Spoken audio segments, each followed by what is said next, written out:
Je vous invite à découvrir avec moi ce thème et vous allez au fur et à mesure comprendre. Nous sommes invités à briller, l'Église est invitée à être lumineuse. La parole de Dieu nous encourage à cela. Et je voudrais lire avec vous deux passages d'introduction.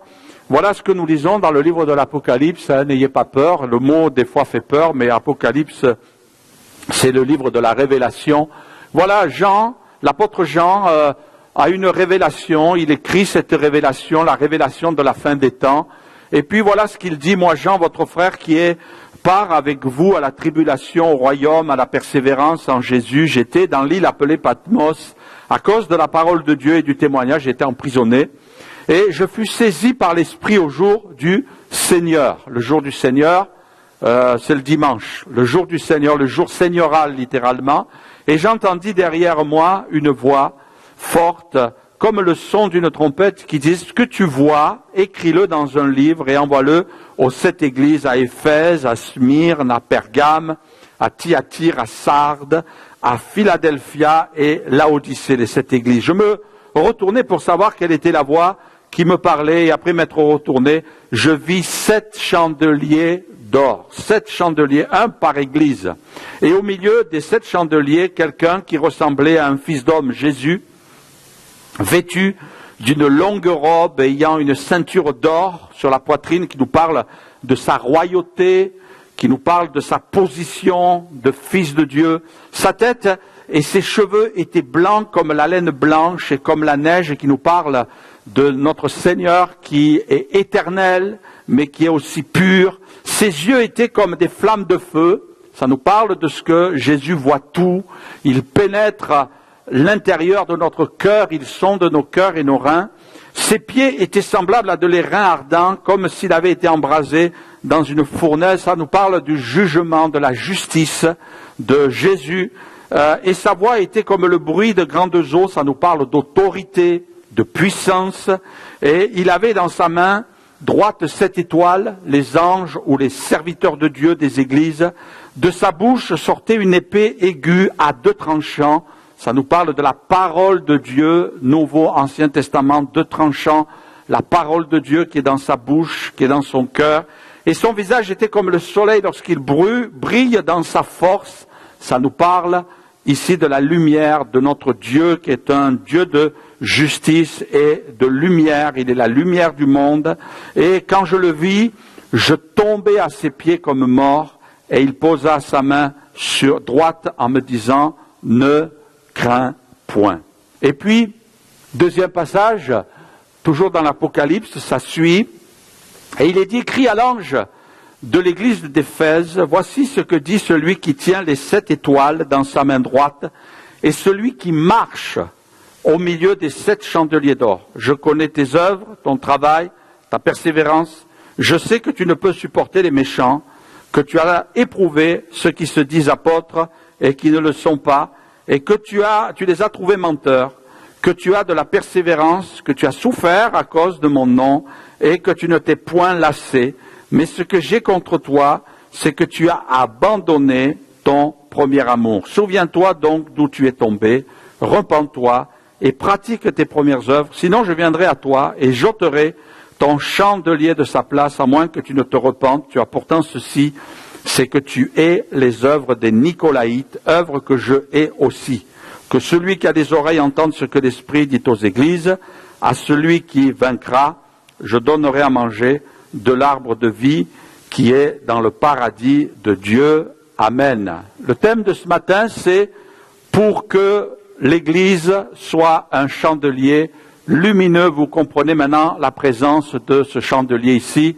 Et vous avez remarqué qu'il y a 7 branches. Pas tout à fait chandelier du peuple d'Israël, mais il représente ce chandelier.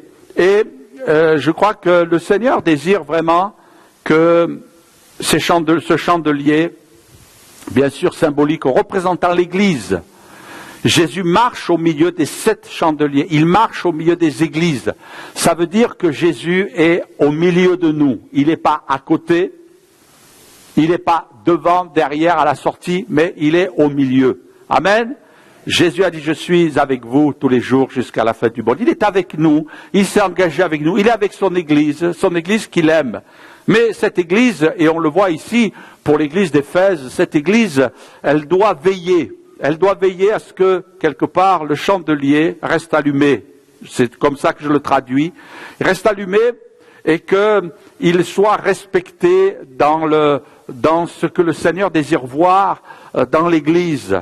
L'Église, elle a une responsabilité. Le peuple de Dieu a une responsabilité. Nous avons chacun, pour notre part, une responsabilité devant Dieu. Et voyez-vous, le Seigneur dira à cette Église d'Éphèse, si tu ne te repens pas, c'est terrible, c'est un jugement, c'est sévère, mais c'est la vérité. Et on ne contourne pas la vérité, au contraire, on la saisit, on la pratique.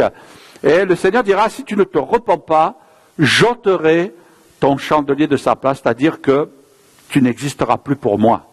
Tu seras plus une église, tu seras une congrégation, tu seras peut-être un lieu de rassemblement, il y a peut-être des gens qui vont se rassembler, mais j'ôterai le chandelier de sa place et finalement tu n'existeras plus devant moi. Et je crois que nous devons prendre conscience de cela, nous avons une responsabilité et à mettre en place finalement ou à veiller à ce que les fondamentaux de la vie chrétienne et de la vie de l'Église puissent être pratiqués parmi nous et considérés avec beaucoup d'attention. Je vais demander votre participation ce matin. Il va falloir que quelqu'un vienne, bien sûr ça sera différent. On va allumer les 7 bougies, d'accord? Mais on va les allumer les unes après les autres. Donc il va me falloir 7 personnes, j'ai les allumettes, j'ai les bougies, j'ai mon message, je suis là, bon ça va, tout y est. Et puis j'ai même demandé à un frère pour que vous soyez quand même conscient qu'on veille à la sécurité. Donc le frère, il est responsable de sécurité, tourne-toi, il a le brassard. Regardez, tourne-toi, il ne te voit pas, regardez, il a le brassard. Alors normalement, il va aller chercher un... Ah, il est là, il a pris un extincteur pour pas que vous preniez feu. Alors soyez rassurés, on va veiller à ce que les choses se fassent bien. Ici, il y a les allumettes, c'est bon, tout y est, allez, on y va, on va allumer les réacteurs. 7 bougies allumées ce matin, on va voir ça rapidement, parce que, en fait, on doit veiller à cette vérité fondamentale. La parole de Dieu, elle parle par elle-même, on le sait, et on veut se laisser enseigner par la parole de Dieu. Le Seigneur Jésus nous dit, petits enfants, n'aimons pas en parole et avec la langue. Ça veut dire d'une manière extérieure, n'ayons pas l'apparence du chrétien, n'ayons pas l'apparence de celui qui vient à l'église et qui s'assoit simplement, mais le Seigneur Jésus nous dit attention, il faut aimer en action et en vérité. Et nous allons parler ce matin de ces actions, de cette vérité, de ces vérités, ou de cette vérité plus exactement, parce que c'est la vérité, que nous devons mettre en place dans la vie chrétienne. Alors je vais demander à un premier volontaire de venir devant et de nous allumer la première bougie. Est-ce que quelqu'un va se lever? Formidable, venez ma sœur. Voilà, donne-lui les allumettes. Voilà, Joanne, vraiment t'es formidable. Je suis heureux ce matin de collaborer avec un bon gars. Voilà, venez ma sœur. Voilà, il va gérer avec vous. On va allumer ensemble la première lumière. Est-ce que je peux avoir le micro? Celui-là, là. Merci à la régie. Première bougie. Au passage, je veux remercier Marie-Elisabeth qui a fait vraiment beaucoup d'efforts pour me trouver un chandelier. Et merci à elle de l'avoir aussi tout préparé. Merci ma soeur, bougez pas. On va allumer la première bougie, c'est fait. Allez, elle est allumée. Maintenant, vous allez lire ce qui a marqué dessous. Qu'est-ce qui a marqué? Marche de lumière. Dans le micro. Marche de lumière. Très bien, merci ma sœur. Que le Seigneur vous bénisse, vous avez une belle voix. Gardez-la. Marchez dans la lumière. La première vérité que je voudrais mettre en évidence, je vais passer rapidement, puisqu'il y en a 7, on n'a pas l'habitude, habituellement, c'est toujours 3 points, 4 points, un message, mais non, je vais passer rapidement, et puis vous connaissez la parole de Dieu. Voilà ce que dit la parole de Dieu. La nouvelle que nous avons apprise de lui, et que nous annonçons, c'est que Dieu est lumière, c'est dans sa nature, Dieu est lumière. On comprend le visage de Jésus, qui est décrit dans l'Apocalypse, comme étant un soleil qui brille dans sa force, et puis ses yeux de flamme aussi, qui nous parlent de ce que le Seigneur pénètre l'intérieur de notre cœur. Il voit tout. On ne peut rien cacher aux yeux de Dieu. Vous le savez, Dieu est lumière et qu'il n'y a point en lui de ténèbres. Si nous disons que nous sommes en communion avec lui et que nous marchions dans les ténèbres, nous mentons. Et nous ne pratiquons pas la vérité. Mais si nous marchons ou si nous suivons, le terme marcher pourrait être traduit par le verbe suivre dans la lumière. Si nous suivons la lumière, c'est-à-dire si on s'accroche au Seigneur, on dépend de lui, on se laisse imprégner de lui. Tout à l'heure, je disais que beaucoup d'entre nous, on a pris des couleurs. Vous savez, quand vous êtes exposé au soleil, vous prenez des couleurs, vous changez de couleur. Un jour, on m'a dit, écoutez, m'en voulez pas si je dis une bêtise, de temps en temps, ça peut arriver que les pasteurs disent des bêtises, espérons le moins possible. Mais un jour, il y a un Africain, il m'a dit, nous aussi, notre couleur, elle change. J'ai dit, ah bon? Moi, remarquez bien, pasteur, il y en a, ils sont plus clairs que d'autres, et puis, quand ils s'exposent au soleil, ils foncent, bon, donc on change tous de couleur. Et il dira, ici nous suivons, nous marchons dans la lumière, comme il est lui-même dans la lumière. Il n'est pas seulement la lumière, mais il est dedans la lumière aussi, il nous est dit. Et nous sommes mutuellement en communion, et le sang de Jésus, son Fils, nous purifie de tout péché. Si nous disons que nous n'avons pas de péché, nous nous séduisons nous-mêmes, et la vérité n'est point en nous. Si nous confessons nos péchés, il est fidèle et juste pour nous pardonner, pour nous purifier de toute iniquité. Si nous disons que nous n'avons pas de péché, nous le faisons menteur et sa parole n'est point en nous. Qu'est-ce que la Bible veut nous dire ici? Elle veut nous dire que qu'en Dieu, il y a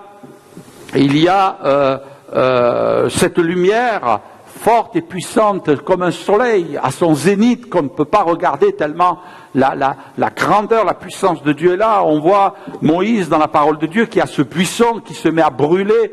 Ça produit une lumière aussi, et il va s'approcher de ce buisson, et puis il y a la parole de Dieu qui lui dit, et le Seigneur qui lui dit, qui se révèle, la voix qui sort du buisson qui lui dit, Moïse, ôte les souliers de tes pieds, car la terre sur laquelle tu te tiens est une terre sainte. C'est la présence de Dieu qui est sainte. On ne peut pas s'approcher de Dieu comme ça, parce que Dieu est pur. Et la Bible nous dit que ce qui nous rend purs, c'est le sang de Jésus. Alléluia!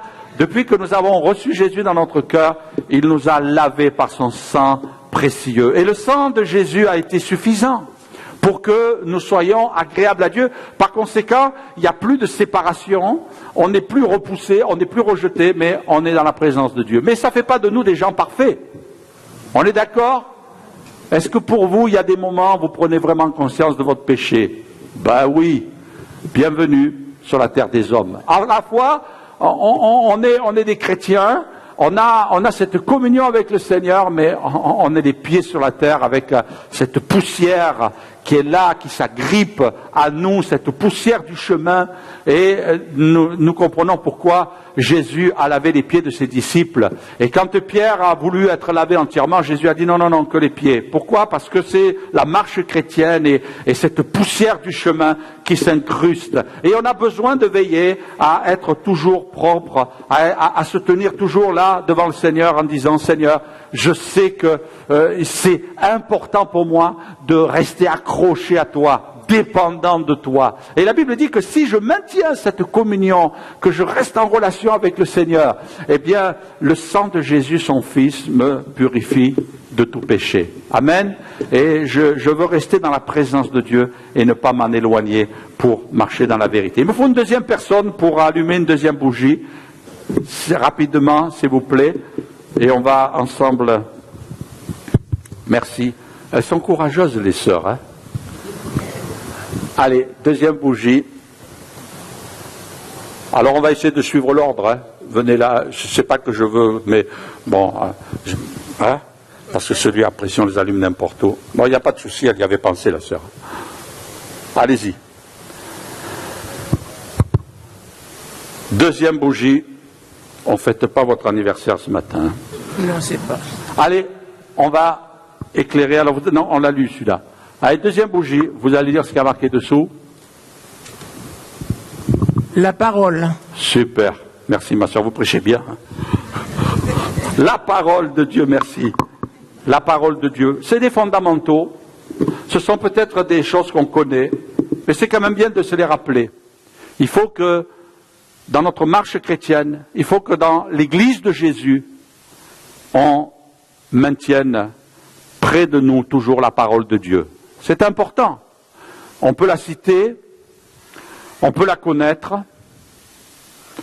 J'ai connu un historien qui connaissait la Bible. Waouh, il m'a impressionné. Mais ce n'est pas le fait d'avoir une connaissance intellectuelle qui est suffisante. Et nous avons besoin de la parole de Dieu. Qu'est-ce que la Bible nous dit? Vous connaissez ce passage, ta parole est une lampe à mes pieds et une lumière sur mon sentier. Et nous avons besoin toujours de garder près de nous la parole, de nous imprégner de la parole.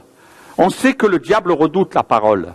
Jésus, quand il a été tenté, a dit à l'ennemi qui le tentait dans le désert, il était cri. Et puis, c'est comme ça qu'il a riposté. Et je crois que c'est bon de pouvoir, dans les moments de tentation, dans les moments de combat, dans les moments de difficulté, de pouvoir se rappeler la parole de Dieu. Quand vient sur nous comme un fardeau qui vient nous écraser, on est peut-être assommé au premier abord, parce qu'on est des êtres humains. On a les mêmes réflexes que les autres. Quelquefois, il y a des chrétiens qui disent, je ne comprends pas pourquoi je réagis comme ça. Je ne comprends pas pourquoi je panique. Mais c'est normal. Ça, c'est l'attitude un peu normale. On dit souvent que quand des médecins apprennent une mauvaise nouvelle à leurs patients, je dis mauvaise nouvelle, c'est-à-dire quelque chose de grave, eh bien la première des choses qui se passe, c'est qu'ils reçoivent comme un coup sur la tête, ils sont assommés. C'est l'expression qu'ils emploient. Ils sont assommés. Et ils les laissent quelque temps un petit peu dans cette phase où ils sont assommés. Et ensuite, ils leur font part du protocole, ils leur font part de ce qu'ils vont donner comme traitement. Et ils disent aux gens, allez, maintenant on va se battre. Et souvent, les gens développent l'instinct de survie qui est en chacun d'entre nous. Eh bien, ils disent, allez, on va se battre. Et ils commencent un combat. Et je crois que ça, c'est la nature humaine qui est comme cela. Quelquefois, c'est comme on est assommé par les difficultés, par les problèmes qui arrivent. Mais il y a le moment après où on va sortir l'épée. Alléluia. On va sortir l'épée du fourreau. On va sortir là l'épée aiguë à 2 tranchants. Et on voit dans la parole de Dieu qu'on ne doit pas laisser cette épée dans le fourreau. Vous savez ce qui se passe si on la laisse trop longtemps dans le fourreau? Elle va rouiller. Et on ne va plus arriver à la sortir. On va plus arriver à sortir l'épée, mais il faut qu'elle soit là, qu'elle soit aiguisée, qu'on soit entraîné à la manier et qu'on en soit imprégné, parce que quand on est dans le combat, ça peut être trop tard d'essayer de sortir l'épée qui est rouillée. Trop souvent, il y a des chrétiens, ils se laissent un petit peu vivre, ils négligent la connaissance de la parole de Dieu. Et la lumière s'éteint, leur vie s'assombrit. Et c'est pas normal. Je crois que c'est bon tous les jours de pouvoir vérifier, de lire un passage, de s'imprégner de la parole de Dieu et d'être fidèle à l'Église aussi pour recevoir un enseignement. Parce que lorsque l'épreuve arrive, eh bien on a des racines. Amen. Et l'épreuve peut arriver. Il y a des racines solides. Je ne sais pas si vous avez planté des arbres chez vous. Moi, ça m'est arrivé de planter quelques petits arbres fruitiers. Et on lit un petit peu. On s'aperçoit que quand l'arbre est tout jeune, il faut l'arroser. Quand on vient de le planter, il faut l'arroser pendant les périodes de sécheresse, pendant les périodes de canicule. Mais il arrive un moment où l'arbre a grandi, il ne faut plus l'arroser. Il ne faut plus l'arroser. Pourquoi? Parce que si vous l'arrosez constamment, il va développer des racines à la surface. Et il va être habitué à être arrosé. Il dit, la terre, vous voyez, il raisonne comme ça, il a un cerveau, l'arbre. Non, c'est pour vous détendre un petit peu. Mais l'arbre, il raisonne, c'est comme ça. Et puis il se dit, c'est pas la peine de plonger les racines, puisque j'ai l'eau à la surface. Et là, vous allez avoir un mauvais arbre fruitier. Il va pas produire, parce que à un moment donné, il s'est tellement habitué à ce que vous l'arrosiez, eh bien, il plonge pas ses racines. Et le jour où il y a la sécheresse, il meurt. Mais si vous le laissez de lui-même développer, il va descendre les racines. On dit souvent que les racines, la profondeur des racines correspond à la hauteur de l'arbre. Il y a la même dimension dessous que dessus. Et donc là, il va plonger ses racines, il va chercher les nappes. Et là, il va puiser l'eau. Et je crois que le Seigneur veut, dans les bons et les mauvais moments, nous apprendre à plonger nos regards dans la loi, parfaite. Amen. Pour que là, il y ait de la solidité. Parce qu'il nous a laissé sa parole et cette parole nous soutient. On n'imagine jamais assez la puissance qu'il y a dans la parole de Dieu. Alléluia. Merci ma sœur d'avoir allumé la deuxième bougie. Est-ce qu'il va y avoir quelqu'un pour allumer la troisième bougie? Merci, un frère. Troisième bougie, on avance rapidement. Ça va? Vous êtes toujours avec moi? Bon, il n'y en a pas beaucoup qui sont avec moi ce matin. Vous êtes encore en vacances. Merci mon frère. Troisième bougie. Allez-y, allez-y. Vous êtes vraiment des spécialistes des bougies. Hein. Allez, on allume la troisième bougie et c'est... La communion fraternelle. Merci mon frère. La communion fraternelle. Voilà quelque chose d'important. Vous avez remarqué que toujours il est parlé de lumière. Ta parole est une lampe à mes pieds. Bien sûr, on pourrait développer pendant des heures là-dessus, mais bon, le temps nous manquerait. La communion fraternelle. Regardez ce que la parole de Dieu dit. Dit, toutefois, c'est un commandement nouveau que je vous écris, qui est vrai en lui et en vous, car les ténèbres se dissipent et la lumière véritable paraît déjà. Celui qui prétend être dans la lumière, mais qui est son frère, est encore dans les ténèbres. Celui qui aime son frère demeure dans la, avec moi, lumière. Et aucune, regardez la force qu'il y a dans la communion fraternelle, et aucune occasion de chute n'est en lui. Moi, ça m'a marqué. Je dis, oulala, mais c'est important. J'avais bien sûr connaissance de ce texte que je lis depuis des années. Mais là, je me suis arrêté sur le fait, aucune occasion de chute n'est en lui. Quelquefois, des chrétiens chutent parce qu'ils se sont éloignés de l'Église. Peut-être pas physiquement, mais de cœur. Et peut-être que au départ, ils avaient des raisons. Ils ont subi des trahisons, ils ont subi des déceptions, ils ont été déçus par quelqu'un de l'Église, ils ont été peut-être malmenés, peut-être des paroles calomnieuses à leur égard, et puis ils se sont éloignés. Oui, j'ai des raisons valables, pasteur. Si tu savais ce que j'ai vécu dans l'Église. Moi, je vais vous dire une chose. Depuis que je suis chrétien, l'endroit où j'ai le plus souffert, c'est dans l'Église. Et oui, j'y suis toujours. Ben oui, j'y suis toujours. Je passe ma vie, c'est ma vie. Et c'est normal. Et puis, c'est là où j'ai mis mon cœur, c'est là où j'ai mis ma vie tout entière. Alors forcément, c'est sûr que si vous êtes engagé, si vous servez, et puis en plus l'ennemi, il savonne la planche, hein, il veut essayer de nous... Hein. Mais celui qui est son frère est dans les ténèbres, il marche dans les ténèbres et il ne sait où il va, parce que les ténèbres ont aveuglé ses yeux. Voilà une importance capitale. On n'est pas là uniquement pour se réunir comme ça, pour essayer de passer à travers. Je dois aimer chacun d'entre vous. Mes frères et sœurs, je vais vous dire une vérité ce matin qui va me faire du bien. Vous n'avez pas le choix, vous êtes obligés de m'aimer. Vous n'avez pas le choix. Dis-le à ton voisin, tu n'as pas le choix, tu es obligé de m'aimer. Dis-le, ça va lui faire du bien. Tu as de la chance ce matin parce que tu t'es assis à côté de tes amis. Hein. Tu t'es assis à côté de ta famille. J'ai vu sur le visage des dames beaucoup de joie à dire à leur mari, tu es obligé de m'aimer. Ne l'oublie pas. Si tu m'aimes vraiment, tu peux passer à la bijouterie dans la semaine. Vous voyez ce que je veux dire, hein? Mais c'est vrai, on n'a pas, c'est pas mauvais de faire des petits cadeaux comme ça à ceux qu'on aime. Bon, c'est un petit détail, mais c'est important. La communion fraternelle, j'ai pas le choix. Mais j'ai une mauvaise nouvelle à vous dire. À un moment donné, je vais vous décevoir. Je vais vous décevoir. Ben, je vois dans certains yeux, pasteur, c'est déjà fait. Ça va arriver que je vais vous décevoir. Il y a un moment donné, je vais pas être au top, je vais pas capter, je vais être à l'ouest. Je vais pas répondre à vos besoins. Ouais, ça m'est arrivé que des gens viennent en entretien. Pasteur, j'ai un problème. Et puis ça m'est arrivé qu'à la fin, peut-être même espacé de quelques jours, tu sais, pasteur, j'ai été déçu de tes paroles. Ben oui, écoute, ça peut arriver.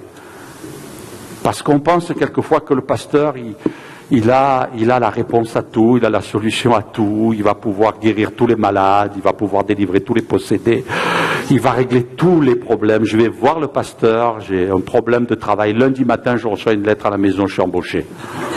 Moi, j'aimerais que ce soit comme ça. Si je pouvais vraiment, je le ferais. Mais ce n'est pas en mon pouvoir. Je suis un homme, je suis un être humain, et puis je ne peux pas répondre à tous vos besoins. Mais quelque part, on est content, parce qu'il y a du très positif quand même, de gens qui disent « Pasteur, je suis venu te voir » ou « J'ai vu un frère, j'ai vu une sœur, on a prié ensemble, ça m'a fait du bien ». Ou des gens, quelquefois, ils parlent, ils exposent leurs problèmes, leurs souffrances. Ça m'a fait du bien de parler. Je ne savais pas à qui parler. J'ai trouvé quelqu'un à qui j'ai pu parler. Et puis, ça c'est la communion fraternelle. Et puis, quelque part, on peut dire au frère et à la sœur, tu sais, je ne peux pas faire de miracle, mais je vais prier pour toi. Ça fait du bien. Et puis on le sent, hein. On le sent quand quelqu'un prie pour nous. On n'est pas là pour juger. On n'est pas là pour dire, oui, tu sais, tu passes par un mauvais moment, parce que tu as sûrement commis un grand péché. Ne vous occupez pas de ça, c'est le Saint-Esprit qui s'en occupe. Il y a des gens, quelquefois, ils vont fouiller dans la vie des gens. Non, ce n'est pas notre rôle. Hein? Je me rappelle un jour, on a reproché à Billy Graham, vous savez, mon stagiaire, mon ancien stagiaire, que son message était toujours un message d'amour. Alors il disait, moi je suis un prédicateur, je prêche le salut. Je ne suis pas Dieu pour juger les gens. C'est Dieu qui va les juger. Vous inquiétez pas, quand Dieu doit dire quelque chose à quelqu'un, il lui dit. Et puis, on n'est pas là pour troubler, on n'est pas là pour semer du trouble, mais on est là pour bénir notre entourage. Alléluia, qu'est-ce que je peux faire pour vous bénir? Qu'est-ce qu'on peut faire pour se bénir mutuellement? Et je crois que Dieu nous se réjouit. Celui qui aime, et vous savez ce que ça veut dire le mot aimer, car Dieu a tant aimé le monde qu'il a donné Jésus. On voit combien pèse lourd l'amour de Dieu. Alléluia. L'amour de Dieu va jusqu'au don de son Fils unique, le don de Dieu lui-même pour nous sauver. Alléluia. Et je crois que le Seigneur nous dit, de la manière que Jésus a aimé, nous devons aimer. Amen. On allume la 4e bougie. Allez, il me faut encore quelqu'un de volontaire qui va venir devant. Merci. Ouais. Il s'est levé le premier. Venez devant, ma soeur, vous allumerez l'autre après. On va laisser le jeune homme là. Viens.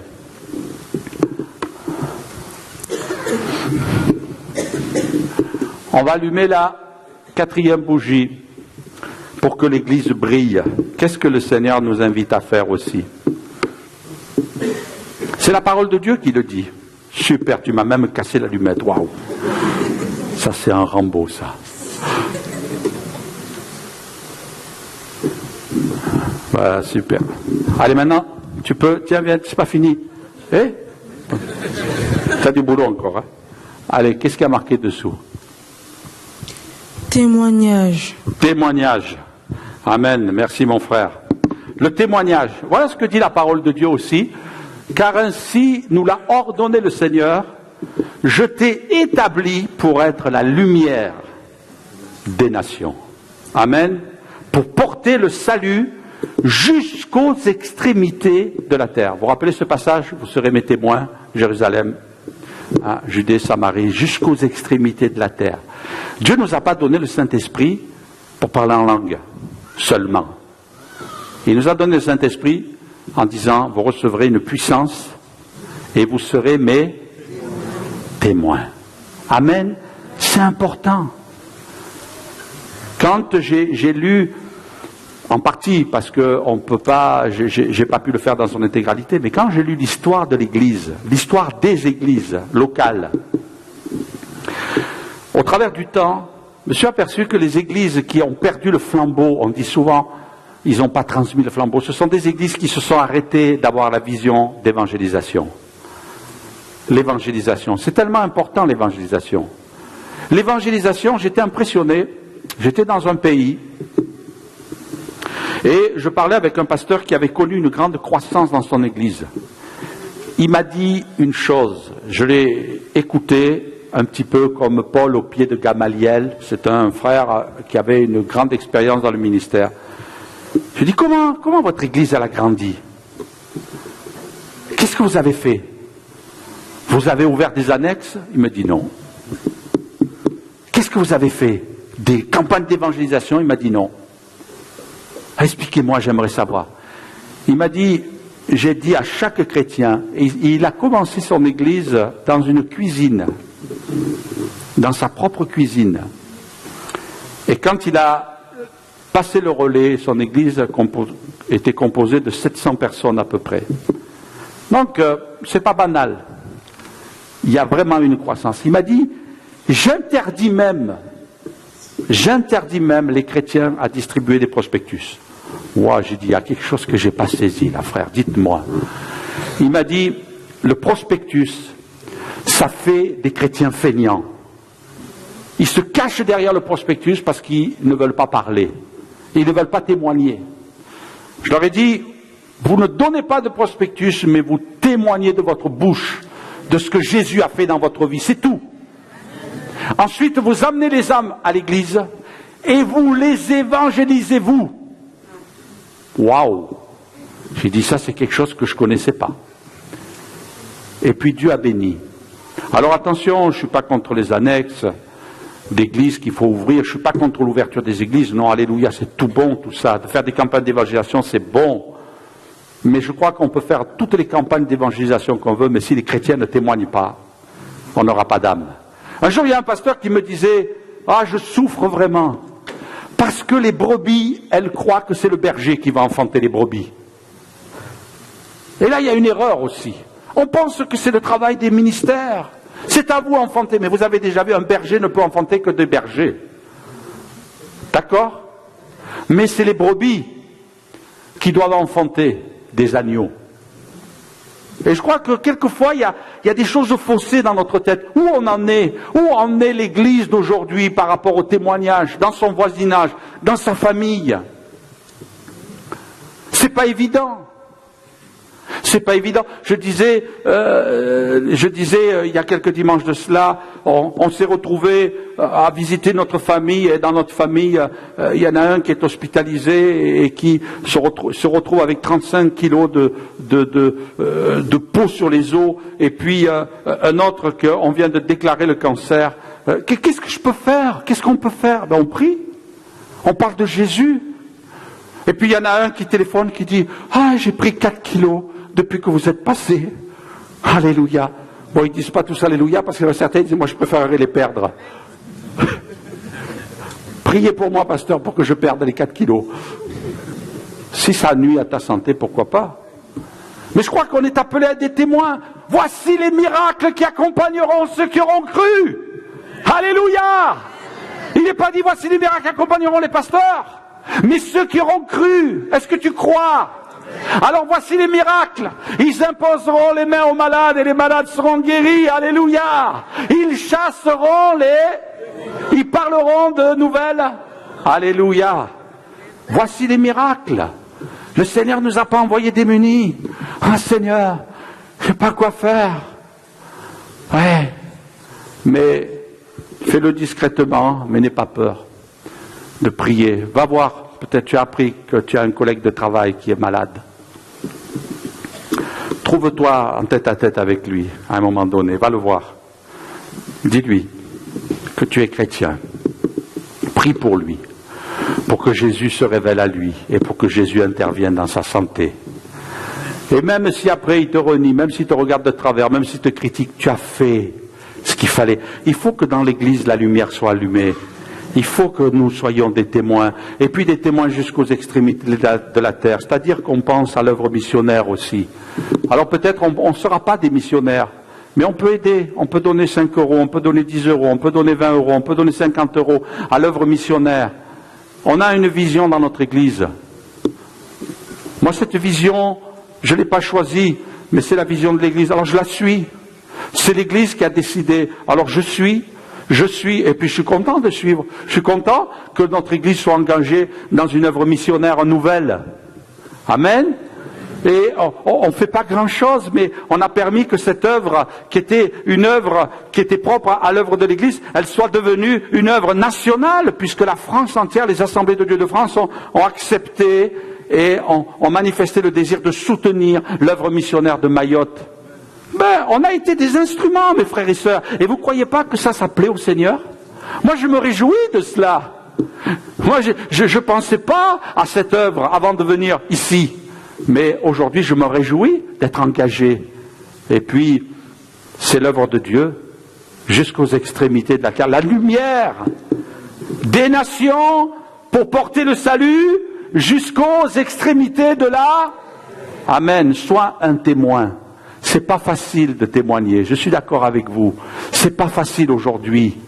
Mais il faut obéir à la parole de Dieu, pas par contrainte, pas par obligation, pas par légalisme, mais parce qu'on veut obéir à la parole de Dieu. Est-ce que quelqu'un... Ah, la sœur, elle est là. Allez, venez allumer la 5e. Il est beau ce chandelier. Hein? 5e lumière. Et qu'est-ce que nous dit la parole? Bien sûr, vous avez compris que c'est toujours la parole de Dieu. Elle nous parle du service. Le service. Voilà. Quelquefois, merci ma sœur, on pense que le service c'est une option. Mais ce n'est pas une option. C'est un commandement de Dieu. Regardez ce que dit la parole de Dieu, bien sûr. Vous êtes la lumière du monde. Une ville située sur une montagne ne peut rester cachée. On n'allume pas une lampe pour la mettre sous le boisseau, mais on la met sur le chandelier et elle éclaire tous ceux qui sont dans la maison. Que votre lumière luise ainsi devant les hommes. Et voilà ce qui est important à savoir, afin qu'ils voient vos bonnes œuvres, littéralement vos actions, vos tâches, votre ouvrage, votre travail. C'est le même mot en grec. Qu'ils voient votre travail et qu'ils glorifient votre Père qui est dans les cieux. Alléluia. Je vois souvent mes voisins, on a développé un contact avec nos voisins, ils sont très gentils, très sympas, très serviables. On a développé quelque chose, on n'a jamais vécu ça, à tel point qu'on se rend mutuellement des services entre voisins. Et puis, on est arrivé à un point qu'on a développé une telle relation qu'on se fête nos anniversaires. On a mis en place la fête des voisins aussi pour essayer de... Ça s'est fait tout naturellement, on n'a pas forcé. Et puis, merci Seigneur pour cette joie qu'on a eue, qu'on n'a jamais connue dans le ministère. En principe, vous savez, les pasteurs, ils sont regardés bizarrement là.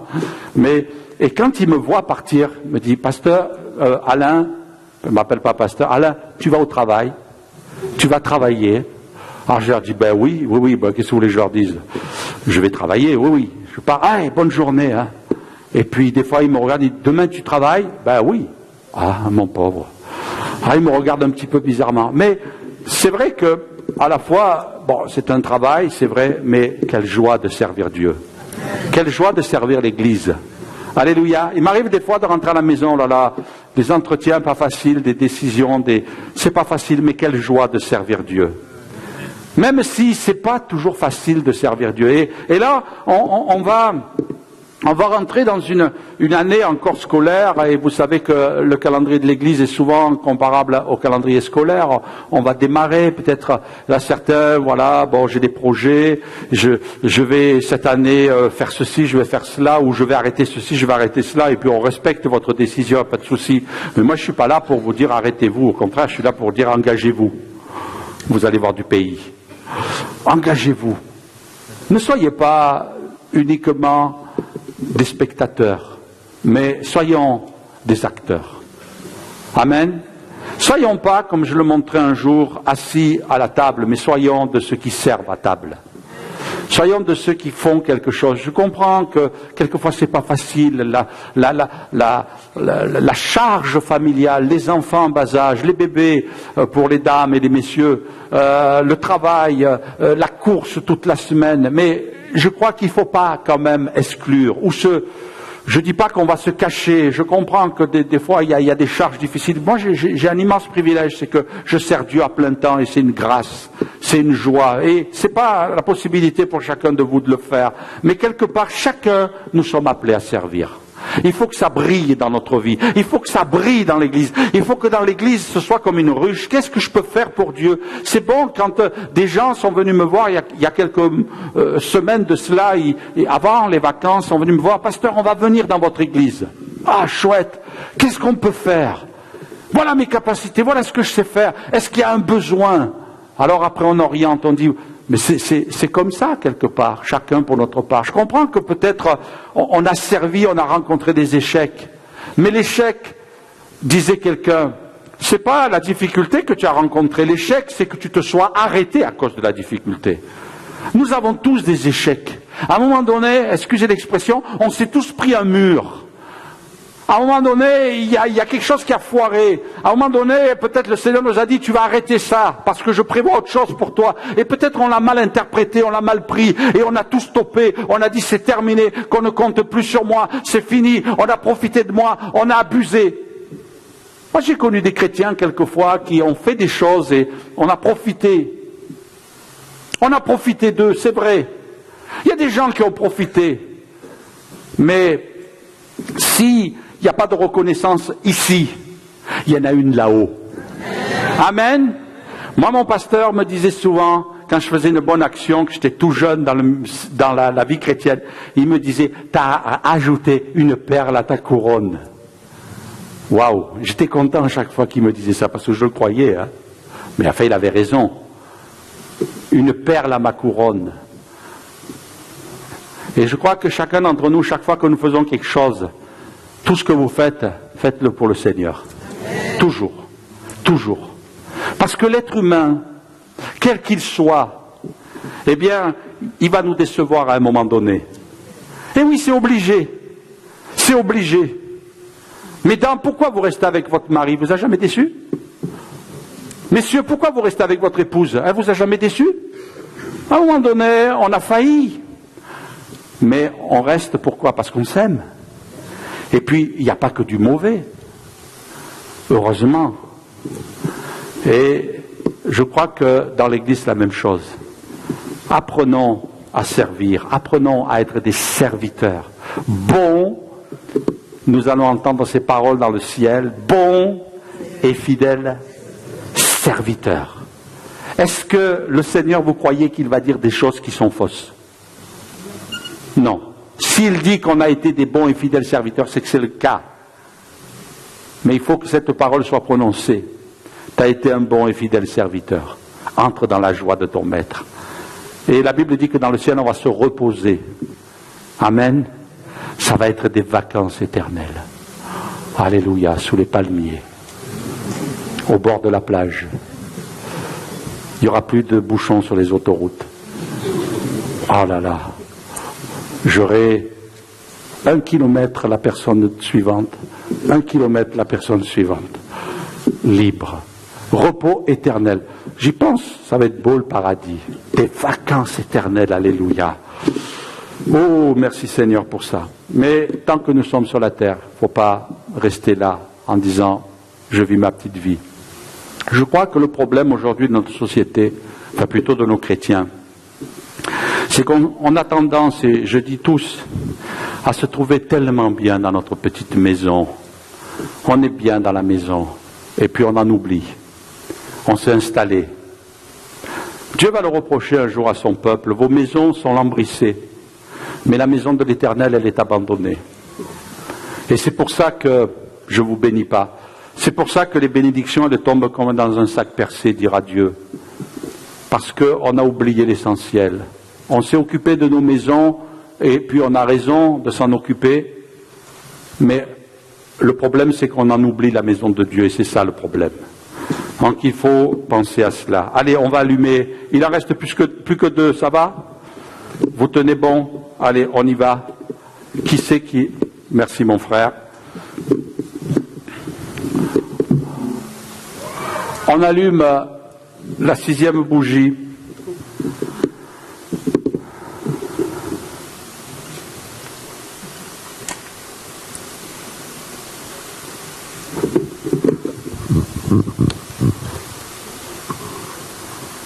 Super. Qu'est-ce que vous trouvez là? Tenez le micro. La dernière là-bas, ça va? Lumière. Les armes de... Les âmes, les lumières. Les armes de lumière. Merci mon frère. Les armes de lumière. Voilà ce que nous dit la Bible aussi. Il est dit dans l'Épître aux Romains, la nuit est avancée, le jour approche, dépouillons-nous des œuvres des ténèbres et revêtons les armes, les instruments, littéralement. Revêtons les armes, les instruments de la lumière. Marchons honnêtement comme en plein jour, loin des orgies, de l'ivrognerie, de la luxure, de la débauche, des querelles, des jalousies. Mais revêtez-vous du Seigneur Jésus et n'ayez pas soin de la chair pour en satisfaire les convoitises. Et puis, il y a cet autre passage que vous connaissez très bien, Éphésiens 6, revêtez-vous de toutes les armes de Dieu afin de pouvoir tenir ferme contre les ruses du diable. Car nous n'avons pas à lutter contre la chair et le sang, mais contre les dominations, les autorités, contre les princes de ce monde de ténèbres, contre les esprits méchants dans les lieux célestes. C'est pourquoi prenez toutes les armes de Dieu, afin de pouvoir résister dans le mauvais jour et tenir ferme après avoir tout surmonté. Tenez donc ferme, ayez à vos reins la vérité pour ceinture, revêtez la cuirasse de la justice, mettez pour chaussure à vos pieds le zèle que donne l'évangile de paix, prenez par-dessus tout le bouclier de la foi avec lequel vous pourrez éteindre les traits enflammés du malin. Prenez aussi le casque du salut et l'épée de l'Esprit, qui est la parole de Dieu, faite en tout temps par l'Esprit, toutes sortes de prières et de supplications. Veillez à cela avec une entière persévérance et priez pour tous les saints. Oui, on voit Jésus avec son épée, Jésus qui est révélé par l'apôtre Jean, qui se révèle à l'apôtre Jean, et qui a son épée à la main, et l'épée aiguë plutôt à la bouche. Et il nous parle ici de Jésus qui est armé. Il est armé pour le combat. C'est vrai que nous avons besoin de veiller à revêtir. Il n'est pas dit attendez que ça vous tombe dessus, attendez que le Seigneur Jésus vienne développer en vous. Non, c'est nous qui devons nous revêtir. Revêtez-vous. C'est nous qui devons prendre. C'est nous qui devons endosser l'habit du soldat parfait. On imagine et on sait que Paul était emprisonné à ce moment-là et il a la vision des soldats romains et il décrit ici le soldat romain, il le compare aux chrétiens. Et quel que soit ce que nous faisons, nous devons être tous les jours de notre vie armés et prêts au combat. C'est Job qui disait que le sort de l'homme sur la terre est celui d'un soldat. Nous sommes des soldats. Et en 24 heures sur 24, 7 jours sur 7, il faut qu'on soit armé, prêt à combattre, prêt à dégainer, prêt à faire face à l'adversaire qui surgit. Et malheureusement, vous savez que nous sommes dans des périodes difficiles et sans précédent avec les attentats. Eh bien, il y a des décisions qui ont été prises aussi pour que les policiers soient armés constamment et puissent, même en civil, intervenir. Je ne sais pas exactement les termes de la loi. Pardonnez mon ignorance si j'oublie quelques détails. Mais je crois que c'est un petit peu comme cela. On a un ennemi, nous, c'est un ennemi spirituel. Et il est toujours prêt à fondre sur nous. Et c'est pas parce qu'on est occulte qu'on ne va pas connaître de combat. On peut être attaqué, on peut vivre à des moments des attaques à tout moment. Mais c'est toujours bon d'être armé. Et je ne peux pas développer en détail tout ce dont il est question ici, mais vous pouvez chez vous étudier. Et puis, dernière bougie qu'on va allumer ensemble, s'il vous plaît, une dernière personne. Voilà, tu peux venir devant.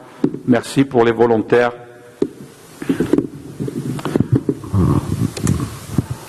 Quelquefois, on l'oublie, cette bougie-là.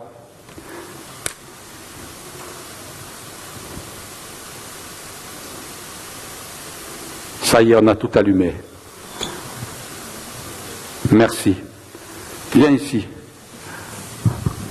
La dernière prophétie, dernière bougie, c'est les prophéties. Les prophéties, d'accord. Merci à toi, merci. Les prophéties.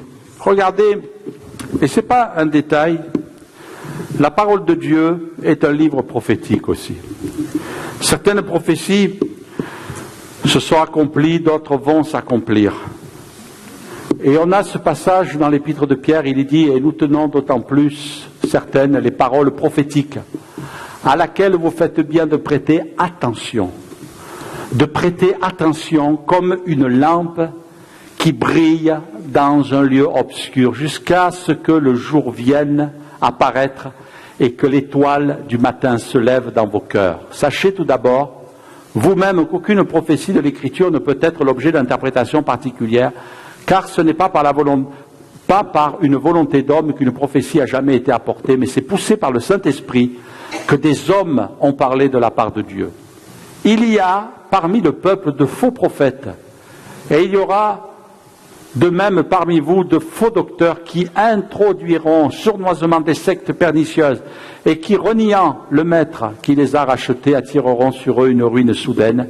Plusieurs les suivront dans leur dérèglement et la voie de la vérité sera calomniée à cause d'eux. Voilà quelque chose de très très très très important pour nous, Église d'aujourd'hui, c'est que nous soyons éclairés à ce niveau-là aussi. Que la lumière brille dans l'Église. Qu'on ne soit pas avec un esprit obscur ou dans le brouillard. Je crois qu'aujourd'hui, j'ai un petit peu de recul, on n'a jamais vu autant de chrétiens dans le brouillard. On n'a jamais vu de chrétiens autant perturbés, qui ne savent plus quelquefois où aller. Ils cherchent à droite, à gauche, ils vont fouiller un petit peu partout. Il y a toutes sortes de gens qui s'autoproclament prophètes. Oui, c'est le prophète. On voit ça avec Internet, ça vous saute dessus. Vous pouvez pas là, il y a tel endroit, il y a le prophète machin qui vient de tel endroit. Et il y a la prophétesse un tel, et puis les gens sont là, ils sont en train de courir et de chercher. Mais la Bible nous avertit en disant, attention, il va y avoir de faux prophètes aussi. Et plus nous allons aller dans le temps, et plus nous allons aller vers de faux prophètes. Et il ne faut pas donner plus de place à des gens qui se disent prophètes qu'à la parole de Dieu. Parce que c'est la prophétie essentielle pour nous, la prophétie des prophéties. Et la Bible dit, même si un ange venait et vous apparaissez et vous disiez, voilà, il va se passer tel ou tel événement, attention, soyez prudents. La Bible nous avertit. Elle nous dit, même s'il y a un ange qui vient et qui vous dit, il faut rajouter ceci à la parole de Dieu, non, non, non. Qu'il soit anathème, rejeté, repoussé, réduit à néant. La Bible dit que la prophétie, les prophéties essentielles sont celles qui sont décrites dans la parole. Et qu'on soit lumineux comme l'étaient les chrétiens de Béret. Quand ils ont entendu le grand apôtre Paul prêcher, ils examinaient chaque jour dans les Écritures si ce qu'il disait c'était vrai. Et quand ils ont été rassurés sur ce plan-là, quand ils ont vu que ce que disait Paul correspondait à ce qui était écrit dans la parole, alors là, ils lui ont donné tout le crédit. Et je crois que c'est important de porter attention sur les prophéties, ce que dit la parole de Dieu. Et finalement, les choses seront claires au fur et à mesure que nous avancerons dans le temps, au fur et à mesure qu'on s'approchera vers la fin des temps. Et je crois qu'il y a des signes, des signaux qui sont en train de s'allumer. On a encore entendu des tas de choses pendant cet été, des lois qui prennent place sur l'enseignement des enfants, sur le jugement d'actes sexuels qui vont affecter les enfants. On entend des choses, et quand on lit la parole de Dieu, on s'aperçoit qu'il en sera comme du temps de Sodome et Gomorrhe. Est-ce que vous saviez qu'à l'époque de Sodome et Gomorrhe, même les enfants étaient là pour commettre un acte sexuel avec la famille de Lot? Ils étaient là à la porte, ils étaient là aussi, les enfants étaient là. Et quand on parle aujourd'hui de sodomie, ça vient de l'époque de Sodome et Gomorrhe, et on s'aperçoit que tous ces dérèglements sexuels commencent à se déverser sur les enfants. Et le Seigneur dit, il en sera comme du temps de Noé. Mais pas simplement parce qu'il y a le jugement, mais parce que c'est l'état moral. Et je crois qu'on est en train de pénétrer dans cet état moral qui se dégrade de plus en plus, qui nous affecte, nous les chrétiens. Pourtant, ça nous semble tellement évident. Mais le Dieu de ce siècle, il a aveuglé l'intelligence des gens de ce monde. Et on a besoin de la parole de Dieu. Ce n'est qu'un détail, bien que ce soit dramatique. Mais la parole de Dieu est là pour nous éclairer. Et celui qui se laisse diriger par la parole de Dieu, il sera éclairé. Même si les ténèbres s'épaississent.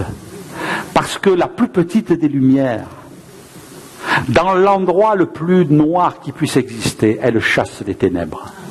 Amen. Alors, veillons à garder. Alors peut-être vous n'allez pas vous souvenir de cette branche, mais en relisant la parole de Dieu, ça va revenir. Ça va revenir, toutes ces lumières dont il est question dans la parole de Dieu. Seigneur, j'ai besoin de ta grâce. Je vais inviter l'équipe de louange à venir me rejoindre. J'ai besoin de ta grâce, Seigneur. J'ai besoin que tu m'éclaires. J'ai besoin que tu illumines ma vie, Seigneur. Amen. J'ai besoin de ta lumière. Mes frères et sœurs, nous avons une responsabilité. J'ai une responsabilité en tant que serviteur de Dieu. Il faut que je veille à ce que la lumière reste allumée. Et mes frères et sœurs, laissez-moi vous dire qu'elle reste allumée dans toutes les pièces. Parce que quelquefois, il y a des pièces, on ne veut pas les éclairer. Que toute l'Église, dans les moindres détails, que ce soit dans le social, que ce soit dans le spirituel, que ce soit dans l'éducation des enfants, que ce soit dans l'extérieur, que tout passe au crible de la lumière, que tout soit éclairé, qu'on ne fasse pas les choses parce que c'est la mode ou parce que ça se fait. Un jour, on a posé des questions difficiles à l'apôtre Paul. Et c'est là qu'il a écrit l'Épître aux Romains. Et face à ces questions difficiles, vous savez ce qu'il dit, et vous le remarquerez vous-même, il dit, que dit l'Écriture? Que dit l'Écriture? Mes frères et sœurs, qu'on soit des chrétiens avisés, et de ceux qui se disent, Seigneur, tout ce que je le fais pour ta gloire. Tout ce que je le fais, Seigneur, parce que ta parole me dit de le faire, ou me dit de ne pas le faire. Et que je ne sois pas là à discuter quelquefois, mais Seigneur, que je fasse tout pour ta gloire. Que tout passe au crible de ta lumière. Et que nous veillons, mes frères et sœurs, nous en tant qu'Église de Jésus, à ce que notre Église, l'Église d'Oni, soit une Église où toutes les lumières sont allumées. Et qu'on veille à cela. Pour ma part, je veux m'efforcer de tout mon cœur et de toutes les forces que Dieu me donne à le faire. Mais je crois que chacun d'entre nous, nous avons notre responsabilité. Et que peut-être ce matin, il n'y aurait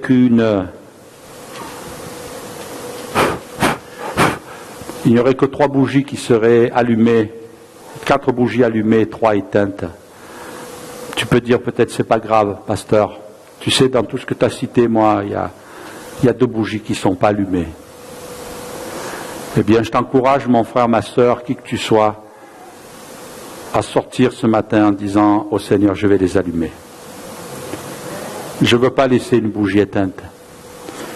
C'est pour ça que la parole de Dieu, le Seigneur nous l'a laissée. Pour dire mon gars ou mon enfant, pour être plus fraternel, et mon frère, ma sœur, mon enfant. Ce matin, avec l'amour de Dieu, je te parle. Tu as éteint ou tu as négligé ou tu n'as pas veillé à une bougie ou 2, allume-les. Prends l'initiative. Seigneur, c'est tellement dur. C'est vrai. Mais tout ce qui est dur n'est pas insurmontable.